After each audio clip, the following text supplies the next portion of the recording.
If someone gave you $1 million racehorse, would you let it eat junk all day, stay up all night, and skip training? Of course not. You'd protect it, train it, optimize it.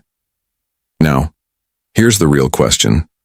Why don't you treat your mind the same way? See, the mind is your racehorse, but too many people are feeding it garbage, keeping it idle, and wondering why it won't perform when life demands a sprint. Let me tell you something important. The world doesn't slow down for a weak mind. It will move with or without you. It rewards clarity, confidence, and discipline. And if you don't build those, you'll be stuck reacting instead of creating. That's why today we're going to walk through a blueprint, a framework to make your mind stronger, not just motivated for a few minutes, but fortified for a lifetime. Stick with me, because by the end of this speech, you'll have a sharper way to think, a stronger way to live, and a clearer way to lead yourself, and maybe even others. Everything you do, every goal you set, every problem you face, begins in your mind. You don't get stronger arms without working them. You don't get a stronger mind without challenging it. And if your thinking is scattered, weak, or undisciplined, your results will reflect that. Strong business, strong thinking, strong relationships, strong thinking, strong self-respect. It starts with how you train your inner voice. You don't drift into a strong mind. You build it brick by brick. Discipline is the cement. Habits are the bricks. Read a page every day. Reflect every morning. Say no when it's easier to say yes. It's not flashy, it's not viral, but it works. If you believe you're average, you'll never stretch. If you think you're not enough, you'll always settle. But once you raise your thinking, your behavior follows. Want to change your results? Change the way you think about problems, possibilities, and most importantly, yourself. Your mind is being shaped every day, either by design or by default. Social media, news, gossip, distractions, they're pouring into your brain 24/7. But here's the truth. What you allow in becomes how you live. Be selective, be intentional, guard the gate. You don't lift one weight and call yourself strong. You train, you sweat, you fail, and then you get better. Same with your mind. Read, think, write, sit in silence, have hard conversations, stretch it, test it, strengthen it. A strong mind isn't fast, it's clear. Clear on who you are, what you value, what you want. When you're clear, you don't hesitate. You move. And when life throws storms your way, because it will, you won't panic. You'll pivot. Let me leave you with this. A weak mind looks for comfort. A strong mind looks for growth. The world needs more strong minds. It needs you, clear, focused, and disciplined. So make it a mission, not a mood. Make your mind stronger, and watch your life follow. Would you like this as a printable version, or adapted for video, social media clip, or a PowerPoint? Everything you've built, everything you have, everything you are becoming, it all started with a thought, a single idea. That's the power of the mind. It's not just some abstract thing floating around. It's your control panel, your command center. If your body is the vehicle, your mind is the driver. And it doesn't matter how fast the car can go or how polished the paint is. If the driver isn't sharp, focused, and in control, the car is going off the road. The truth is, we spend so much time maintaining our appearance, checking our bank accounts, organizing our schedules. But how often do we sit down and work on our mind? We go to the gym to train the body, but how do we train the tool that directs the body in the first place? Your mind determines the quality of every decision you make. Your relationships, your career, your health habits, your confidence, those aren't just random results. They're outcomes that come from the way you think. If you've been trained to believe you're not capable, you won't even start. If you've been conditioned to expect failure, you'll sabotage yourself before you even hit the runway. It's not luck, it's not fate, it's mindset. And you can't borrow it from someone else. You have to build it, strengthen it, sculpt it like a craftsman with a chisel in his hand. Every book you read, every time you reflect, every time you discipline your thoughts instead of letting them run wild, You're shaping the most powerful asset you'll ever own. Think about it. A man with a weak body but a strong mind will find a way. A man with a strong body but a weak mind will always find an excuse. That's the difference. One sees problems as puzzles, the other sees them as walls. One says, "How can I make this work?" The other says, "Why does this always happen to me?" One moves forward, the other stays stuck. And the only thing separating them is how they use their mind. But here's the catch. The mind doesn't get stronger by accident. Just like a muscle, it requires resistance. It needs to be challenged. You don't sharpen a blade on silk, you sharpen it on stone. The mind is the same. It sharpens under pressure, under reflection, under discipline. Not every day will feel good. Some days will feel heavy, confusing, even overwhelming. But that's the work. That's the gym of the mind. You show up anyway. You think with intention.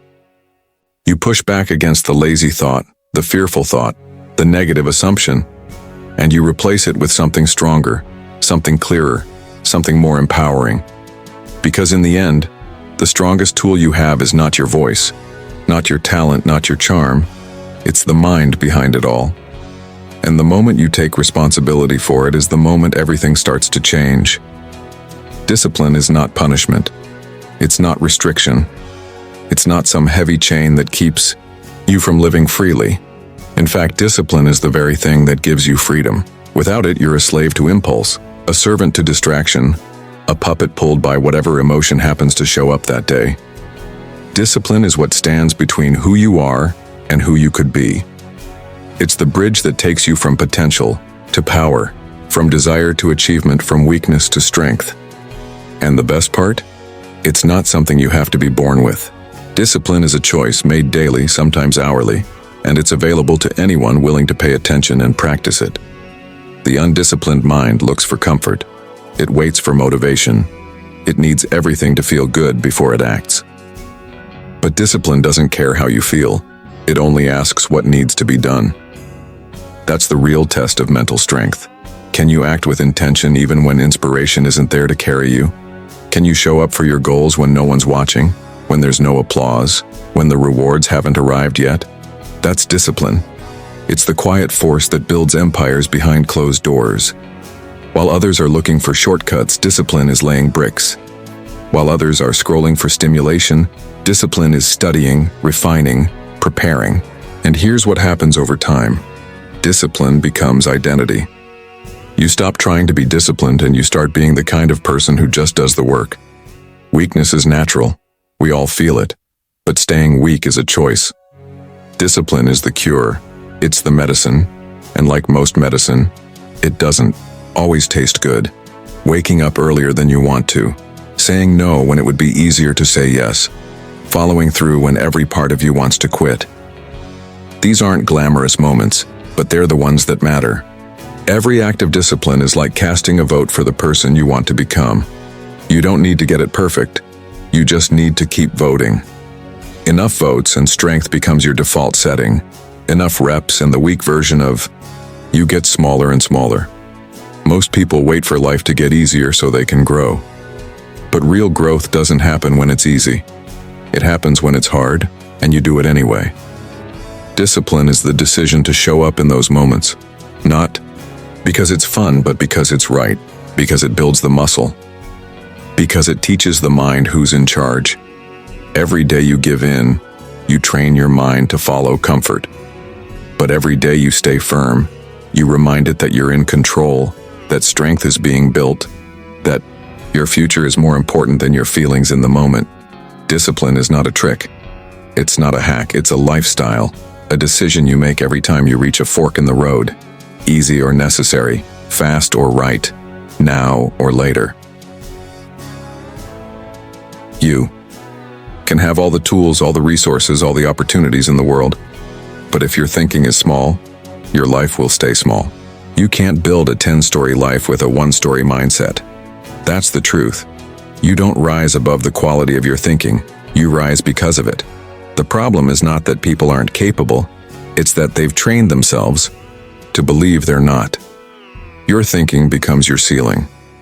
And if your thoughts are full of doubt, excuses, fear, or limitations, you will always find a way to stay beneath them.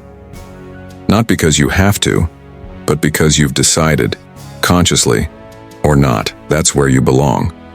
The challenge isn't the world outside you, it's the world inside your head. If you see yourself as someone who just gets by, you'll keep making decisions that reinforce that. If you think success is only for the lucky, the talented, or the special, you'll never chase it like it's yours to claim. Because your mind has already rejected the possibility. And what the mind rejects, the body will never pursue with passion. That's why you'll notice something about high performers, entrepreneurs, leaders. They didn't start with everything figured out. Most of them didn't even start with much. But they believed differently. They thought differently. And those thoughts became fuel. You show me someone who's succeeding, and I'll show you someone who worked on their mindset like it was their job. Because it is. The way you think influences every word you speak, every action you take, every door you walk through or walk past. If you don't believe you belong in the room, you'll stand in the hallway your whole life. And you'll call it humility. But it's not humility, it's a false belief disguised as safety. That's what weak thinking does. It keeps you safe, but small. It keeps you out of danger, but also out of greatness. On the flip side, strong thinking doesn't mean you become arrogant or reckless. It means you develop a quiet confidence that says, if I don't know, I'll learn. If I fall, I'll get back up. If I've never done it before, I'll figure it out. That kind of thinking doesn't come from ego. It comes from intention, from choosing to feed your mind every day instead of letting it run on autopilot. From challenging old beliefs that don't serve you anymore. From asking better questions, reading better books, and spending time around people who stretch your vision instead of shrinking it. The mind will only take you as far as you allow it. And the difference between those who grow and those who don't isn't talent, luck, or intelligence. It's the level of thinking they're willing to step into. Because in the end, you will never outperform your mindset. Your results will always catch up to the quality of your thoughts. Your mind is like a garden, and every day something is being planted in it. Ideas, beliefs, opinions, emotions, they're all seeds. Now, here's the key. If you don't choose what goes, in the world will choose for you. And the world isn't planting with your future in mind. It's not planting with your growth, your vision, or your values in mind. It's just tossing seeds, loud, fast, constant. News headlines, gossip, clickbait, fear, distraction, comparison, noise.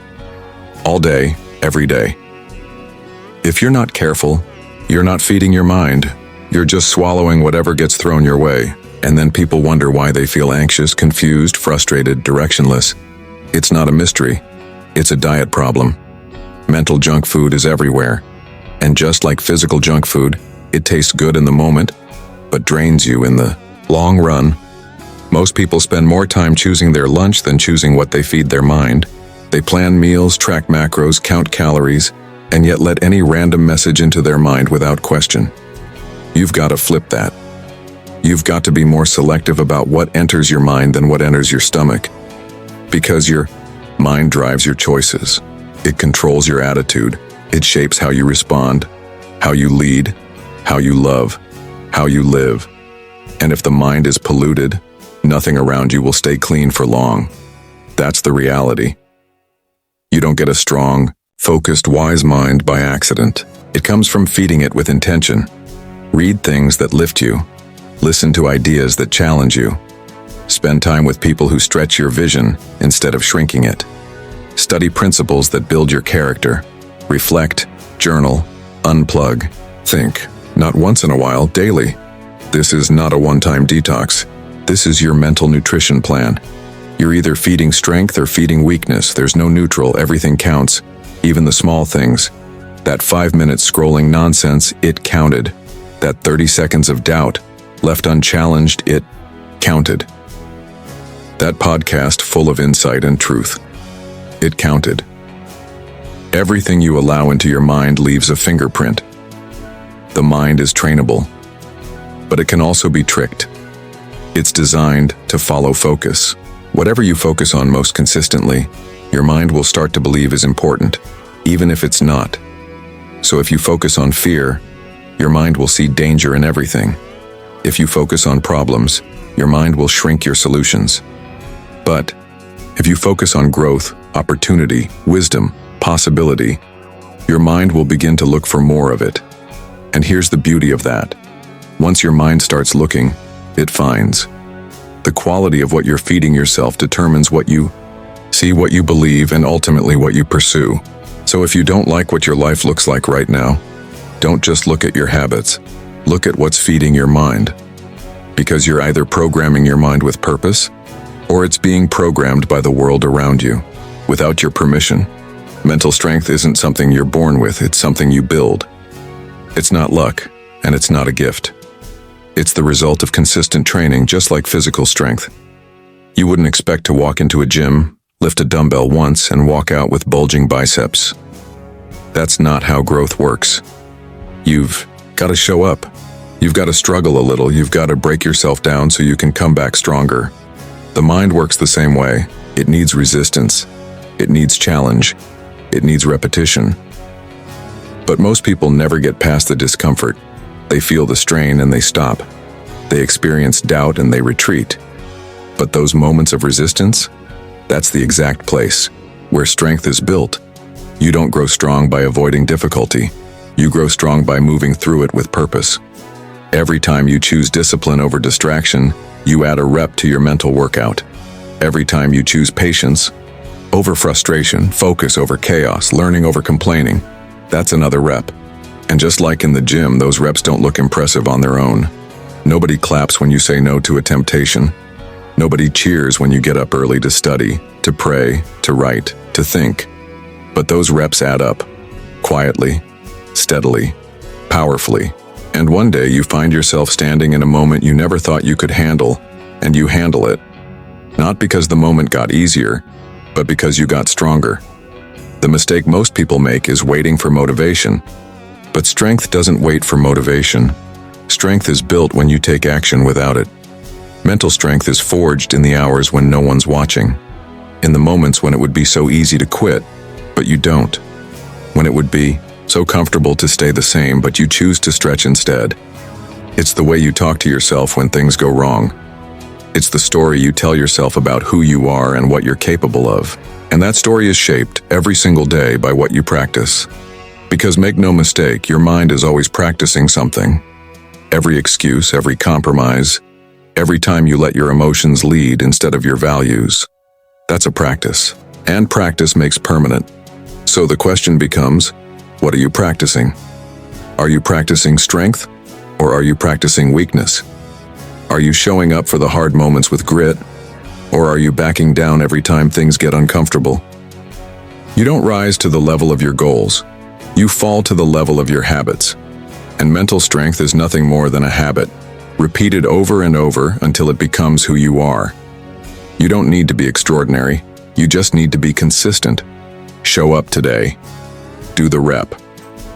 Even if it's small, even if it's ugly. That's how you grow. Not with massive change, but with quiet choices stacked on top of each other until the muscle of your mind becomes unshakable. A strong mind isn't just about handling stress or pushing through obstacles, it's about making clear decisions in the face of noise, emotion, and pressure. Weak minds react, strong minds respond. And there's a world of difference between the two. When your mind is strong, you don't jump at every impulse. You don't get carried away by the first emotion that shows up. You think, you pause, you assess, you choose. And that one moment of clarity can save you from months or years of regret, because decisions shape everything. One poor decision can ruin momentum, damage relationships, or cost you opportunities.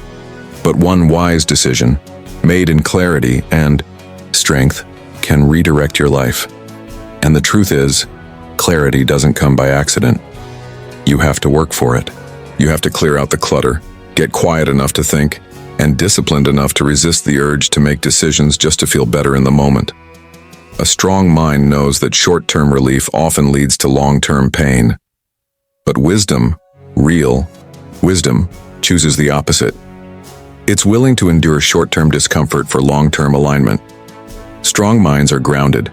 They don't swing from one extreme to the other every time circumstances shift. They're rooted in values, guided by purpose, and anchored by a deeper understanding of what matters most. You've probably noticed that the people who make the worst decisions are usually the ones trying to impress someone else, prove something, or escape something. That's what happens when the mind is ruled by insecurity or fear. It gets loud, it rushes, it panics, it tries to fix everything overnight. But a strong mind doesn't need to prove anything. It knows who it is. It knows where it's going. And that sense of direction gives it power, the power to say yes with confidence, and the power to say no without guilt. One of the strongest signs of mental strength is the ability to say no without having to explain yourself to everyone. Because clarity eliminates confusion, you don't chase every opportunity. You choose the ones that fit your vision, and make no mistake, life will test your clarity. You'll be tempted with things that look good but don't align. You'll be pressured to make decisions fast when what you really need is time. You'll feel emotion trying to drive the car, but a strong mind keeps both hands on the wheel. Emotions are real, but they're not always reliable. Strong minds use emotions as data, not as directions. They listen to them, but they don't let them lead. That's what keeps you grounded when others are unraveling. You won't always get every decision right. No one does. But with a strong mind, you won't spiral when you make a mistake. You'll learn from it, adjust, move forward with wisdom. Because strong minds don't seek perfection, they seek clarity. And with clarity comes peace, direction, and power. Not the loud kind, the quiet kind that builds a life you don't need to escape from. So here we are. We've walked through the landscape of the mind, the master tool that shapes every part of your life. We've talked about discipline, about training your thoughts like muscles, about choosing what you feed your mind, and about the power of clarity in your decisions. And now, as you stand at the edge of this message, you've got a choice to make. Will you let this just be a nice speech? Or will you turn it into a new standard? Because here's the truth. No one else can do this work for you. You can't outsource mental strength. You can't delegate mindset. You've got to earn it. One thought at a time, one choice at a time, one day at a time. This is your mind, your life, your story. If you don't take control of it, someone else will write it for you. And I promise you, they won't write it in your favor. Don't wait for the world to get easier. It won't. Don't wait for fear to disappear. It won't. But you can get stronger. You can train your mind to be wiser, clearer, calmer, and sharper than ever before. And when you do, when your mind is strong, life doesn't get perfect, but you get powerful. And that makes all the difference. So leave here today not just motivated, but committed. Not just inspired, but equipped. You've got the seed. Now do the work. Build the mind, and the rest of your life will rise to meet it. Thank you.